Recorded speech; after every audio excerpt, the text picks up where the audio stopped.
m'aimeras toute ta vie. Bien sûr. Je t'aimerai toute ma vie.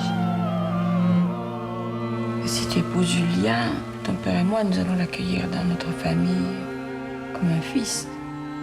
Je le dis aux acteurs, je fais un documentaire sur vous. Après, la notion de fiction vient par la dramaturgie du scénario et la notion de personnage vient du point de vue du spectateur. Mais encore une fois, quand je suis sur le plateau, je filme un être humain qui s'appelle Vincent Lindon, Jean-Pierre Daroussin, d'autres, Patrick Chenet, Anne Consigny, Judith Chemla. C'est ce qui les constitue qui m'intéresse. Après, je peux faire les cadres que je veux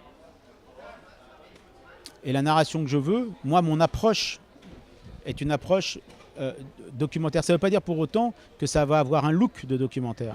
Je te demande pardon. Je t'en supplie. Rosalie, est-ce que Monsieur Julien est le père de ton enfant? Oui, mon père. Dieu n'aime pas le péché de chair, mais il déteste encore plus le mensonge. Je suis très en connexion avec l'organique. Et donc les acteurs sont, par essence, eux, tout va passer par l'organique. Il n'y a rien d'intellectuel.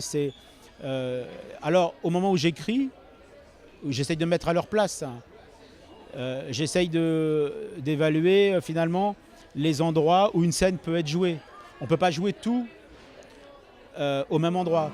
C'est un rapport à la vérité. Et Monsieur de Fourville est au courant de cette situation? En lui disant, je ne ferai que provoquer sa peine. Je ressens un endroit de nécessité, une nécessité de mettre en lien les personnages, en tout cas le personnage principal, et l'organisation du monde. Et il y a tellement de choses qui sont en train de se passer, tellement de choses que je ressens sur la fragilité de l'instant qu'on est en train de vivre, que je ne vois pas comment je vais faire abstraction de tout le réel dans le prochain projet. Ça me paraît évident. Mais encore, les choses ne sont pas encore posées. Elles sont en intuition. Le salut de l'homme est dans le pardon, Jeanne. Est-ce que vous pardonnez, Jeanne? Est-ce que vous pardonnez?